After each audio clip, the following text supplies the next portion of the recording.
Hello, my name's Eulora Skelton, Miss Skelton to your kids, and I teach AP United States History, IB History of the Americas, and on-level U.S. History here at Centennial High School.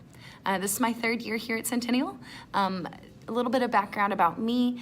I graduated from the University of Georgia, first in my undergrad with a Bachelor of Arts in History and a Bachelor of Science in Geography. Then I got my Master's of Arts in Teaching for Social Studies Education, and now I'm here. So this video is meant to be a orientation to my classroom. It is a lot of fun. We have some phenomenal students this year, as we usually do, and I genuinely enjoy getting to teach them. In general, what you can expect out of this course is that your student is going to be challenged. I don't believe in leaving students without enrichment, and so they continuously have an opportunity to improve themselves. They can come in if they need help. I'm constantly here, and I like to give a lot of updates. You're not going to go without a test update within a week before or after it. So usually within 10 days, you're gonna find out something about how your student's generally doing. I like progress updates. I believe that that's how we get kids better. And also it keeps you in the loop too. Home access is great, but it doesn't tell you how your student's feeling in my class. It doesn't tell you how your student is really their perception on school. And so I can help with that. That being said, I've got a couple of different resources that I'm just going to explain through a couple of screen grabs for you. So if you ever have any questions, please, you have a handout, and that is for you to peruse and look over and send me any emails. I am always available for a parent-teacher conference, and I am welcome to talk through the phone as well. Okay, so we are looking at the Skelton APUSHistory.org website, which you have on your handout, so that if you decide that you want to peruse this, add it to the bookmark for your personal use for your student or any other circumstance, then you are able to do so.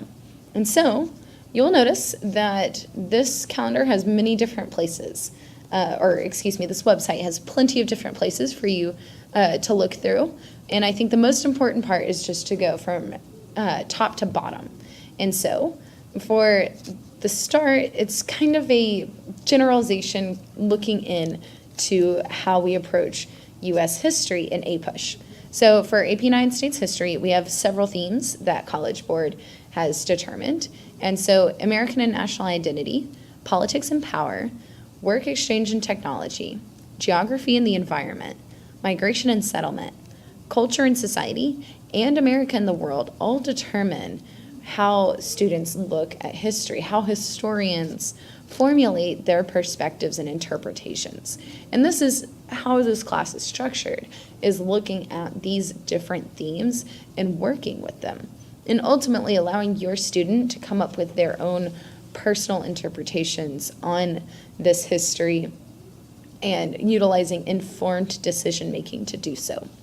So if you are at the dinner table and you are wondering to yourself, how on earth am I going to figure out what my student did at school today? I would highly recommend pulling up these AP themes and saying, hey, little Johnny, what happened to be the theme that your AP United States History class worked on today? And if little Johnny cannot answer, then it's a good idea to ask little Johnny, what was your schoolwork? Let's get out your classwork.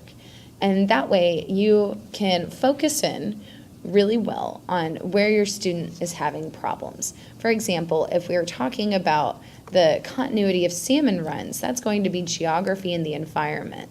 And if your student cannot identify salmon runs as a thematically geographical feature, then we can work together and get your student on the right path. Sometimes it's simply just a misconception, and that's easy to fix. It just has to be something that you're aware of. Furthermore, I teach your students how to become historians, and this includes some essential skills. For example, we work a lot with primary sources and secondary sources. These are links, so if you click on these links, it'll give you much more detailed explanations as to what your student is doing. In addition, we work with very key historian tools such as comparison, causation, and change in continuity over time. In addition, we contextualize in this class. One of the most important things for a student to learn to do in a history class is put things into context. And that is, by and large, my favorite task. It is something that you can do a lot with, and your students do indeed have a very complex understanding of U.S. history at the end of this course. Furthermore, we develop their argumentation skills so that they are better writers, and furthermore, that they are able to make strong key connections that are integral to any position that they might choose to go into. If you keep scrolling, you will notice that for the announcements, we have successfully made it through 2 weeks of school. And I have added a Flipgrid, which is a video for students to be able to really continue on their conversations in their Socratic seminars, and especially for our shyer students who prefer to prepare a statement. This is a way for them to get a second chance at having insightful commentary. It's very difficult to do on the fly, and it's very insightful for a student to consider their own thought process, which this helps them to do. In addition, if a student misses such a key participatory activity, then they can utilize this Flipgrid and actually share their ideas, and their classmates actually respond.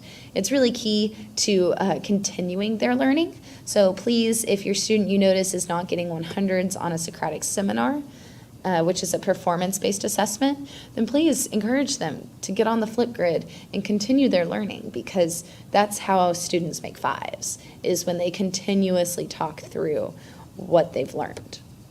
So on that same note, College Board has 3s, 4s, and 5s as passing. Obviously, your student took this class for more than one reason, and probably the main one is to get college credit. So if you are really focused on that, the AP Curriculum Guide, which looks like this, excuse me while I scroll up to the top, it's the AP United States History Course and Exam Description.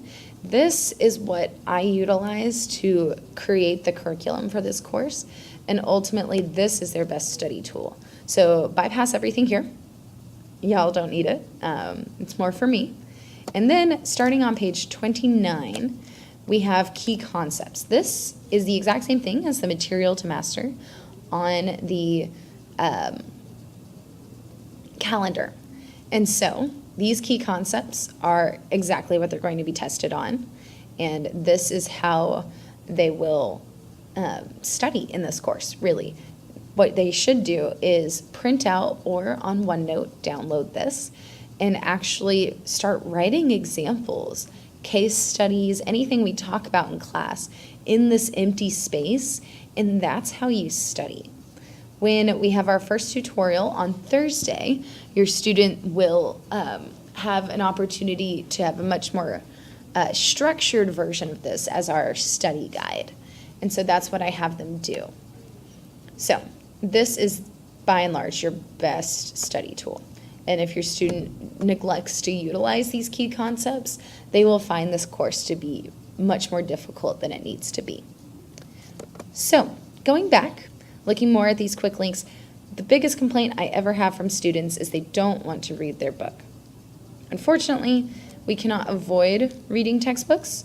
What we can do is supplement, right?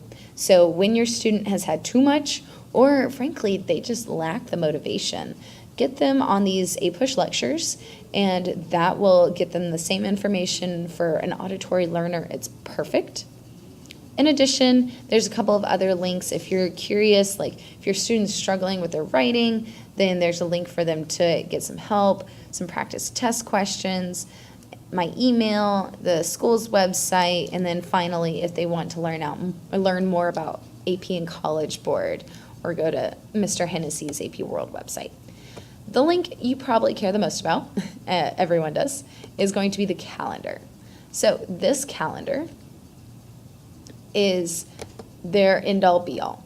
So they have at the top useful outside resources. These are great enrichment. They're also for a student who's struggling. I recommend the Khan Academy AP US History link.